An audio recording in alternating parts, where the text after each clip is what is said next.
안녕하세요. 잠수함 연구소장입니다. 오늘 주제는 전투용 UUV입니다. 이 내용은 3월 29일 잠수함 협회 세미나에서 발표한 상당한 분량을 압축한 것인데 필요하신 분들은 천천히 재생하면서 영상 정보를 활용하시기 바랍니다. 해저 자원 개발을 위해 해양 탐사용 UUV가 많이 있다는 것을 알 것입니다. 그럼 전투용 UUV는 과연 있을까요? 우선 알려진 것부터 살펴보죠. 러시아 포세이돈은 핵추진, 핵무장 어뢰로 현존하는 실전에서 사용 가능한 UUV의 한 형태라 할 수 있습니다. 이와 유사한 북한의 핵어뢰 헤일도 전투용 UUV라 할 수 있겠죠. 우크라이나 전쟁에서 우크라이나는 무인 수상정들을 활용하여 러시아 흑해 함대에 대응하고 있는데 톨로카 같은 전투용 UUV도 선보였습니다. 그렇다면 이러한 전투용 UUV가 할 수 있는 임무들은 어떤 것들이 있을까요? 적 해역에서 정찰 및 감시 임무를 할 수 있을 것입니다. 부설 기뢰를 확인하거나 음향, 영상, 전자파 정보를 획득할 수 있습니다. 또 적이 부설한 기뢰를 탐지하고 제거할 수도 있습니다. 필요하면 적지에 들어가서 기뢰를 부설할 수도 있겠죠. 또 전자파를 수집하고 교란시킬 수도 있습니다. 잠수함이 수행하는 대잠수함 작전이나 대수상함 작전을 전투용 UUV가 수행하면서 적함을 추적하고 어뢰 공격을 할 수 있습니다. 또 탑재한 유도탄이나 드론으로 육상을 타격하거나 해저에 있는 적 설비를 파괴하고 통신 감청도 할 수 있습니다. 그런데 이러한 전투용 UUV를 현실화시키는 것은 쉬운 일이 아닙니다. 많은 기술적 구현이 필요합니다. 전투용 UUV가 갖추어야 할 선택 가능한 핵심 기술에는 다음과 같은 것들이 있습니다. 자율 주행이 가능해야 하고 자율적으로 무장 통제가 가능해야 합니다. 선체는 심해에서 작전이 가능해야 하고 유체 저항과 방사 소음을 최소화하고 피탄 방지 대책도 적용되어야 합니다. 또 GPS나 관성 항법 장치가 있어야 하겠죠. 자율 항해 기능이 있어야 하며 장애물 회피도 가능해야 하고 고장 처치나 저가 식별 기능도 있어야 합니다. 통신은 수중통신, 수상통신, 위성통신 등이 가능해야 하고 추진 체계는 어떤 동력을 사용할 것인지 결정해야 합니다. 선택 가능한 옵션으로 납배터리, 리튬이온 배터리, 연료전지, 소형 원자로 등이 있겠죠. 추진기는 노출형으로 할 것인지 덕트형 혹은 펌프젯 중에서 선택해야 합니다. 재충전 기능을 넣을 것인지 결정해야 하고 넣는다면 디젤 엔진, 태양열, 연료전지 중에서 선택해야 합니다. 또 각종 소나, 영상정보 수집 센서, 전자파 정보 수집 센서 등을 선택해야 합니다. 전투용 UUV를 운용함에 있어 또 고민해야 할 것은 어디서 진수하고 어떻게 회수할 것인가 하는 것입니다. 육상에서 또는 수상함에서 또는 잠수함에서 진회수하는 방법들이 있습니다. 잠수함에서의 진회수는 기술적으로 가장 어려운 방법이지만 적 통제 해역에서 작전이 이루어질 수 있고 전투용 UUV를 이용해서 적에게 가장 큰 타격을 줄 수 있으므로 많은 연구가 이루어지고 있습니다. 수상함에서의 진회수는 먼저 한미 경사로를 이용한 방식으로 웰도크를 이용하는 방법과 고정 램프를 이용하는 방법, 접혀지는 램프를 이용하는 방법과 확장형 램프를 이용하는 방법이 있습니다. 또 데비트를 이용한 방식으로는 선회형 방식, A 타입 방식, 텔리스코픽 방식 등이 있습니다. 잠수함에서의 진회수 방법도 다양합니다. 먼저 함수 발사관을 이용한 방법으로 탑재용 플랫폼을 이용하거나 회수파를 이용하는 방법이 있고 좁은 발사관으로 쉽게 회수하기 위해서 깔때기를 이용하는 방법이 있습니다. 또 일부 잠수함에는 특수 전용 DDS를 탑재하기도 하는데 이것을 이용할 수도 있습니다.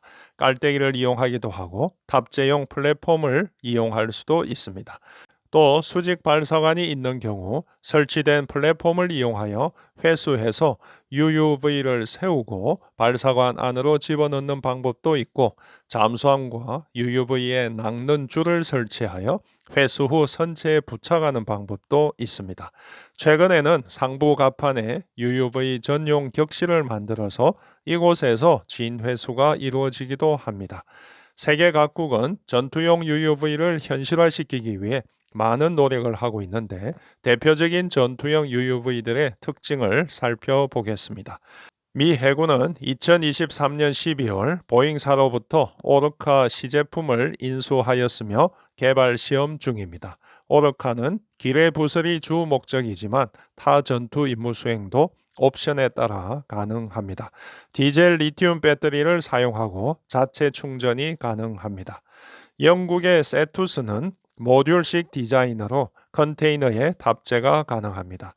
추후 이 UUV가 아스튜트급 공격 잠수함을 대체할 계획이라고 합니다.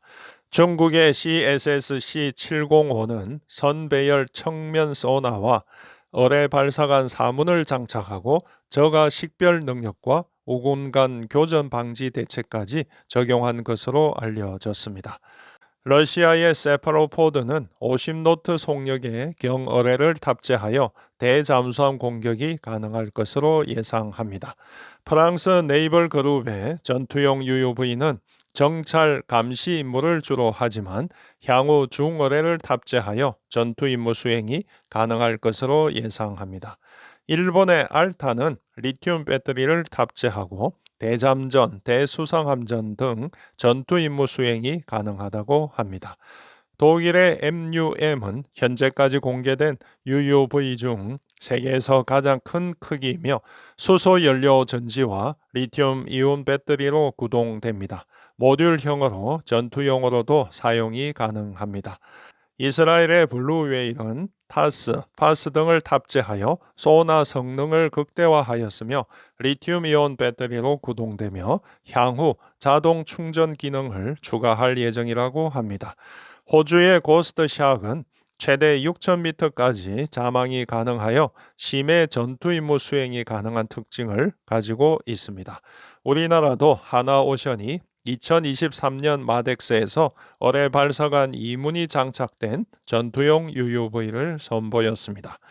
이상 살펴본 것과 같이 전투용 UUV도 용도에 따라 다양한 형태가 있는데, 크게 분류해 보면 정보 수집과 탐지를 주로 하는 수동형과 실제 공격 임무를 수행하는 능동형, 그리고 교전보다는 목표 해점에서 폭발하는 용도로 만든 파괴형이 있음을 알 수 있습니다. 이 중 전투용 UUV의 종착점은 우수한 성능의 자율항해 능력과 탐지 및 공격 능력을 보유한 능동형 전투용 UUV가 될 것입니다. 이상 살펴본 것과 같이 전투용 UUV의 개발 분야는 매우 다양함을 알 수 있습니다. 하지만 이 전투용 UUV를 독립적으로 개발해서는 안 되고 유무인 복합 체계로 개발하는 것 또한 세계적 추세입니다. 지휘 통제소와 무인 체계가 복합적으로 운용될 때 더욱 큰 작전 효율성을 가질 수 있기 때문입니다. 이러한 유무인 복합 체계를 고려하면 또 고민해야 할 문제들이 많이 있습니다.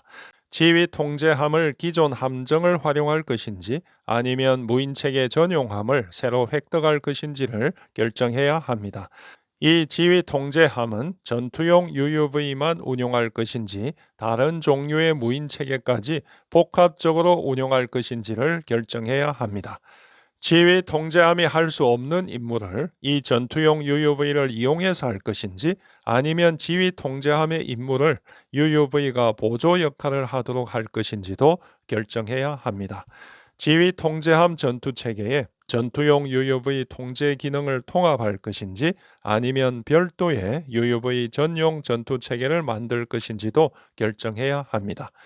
지휘 통제함과 UUV 간 통신을 광섬유 유선 통신을 할 것인지 무선 통신을 할 것인지도 결정해야 합니다.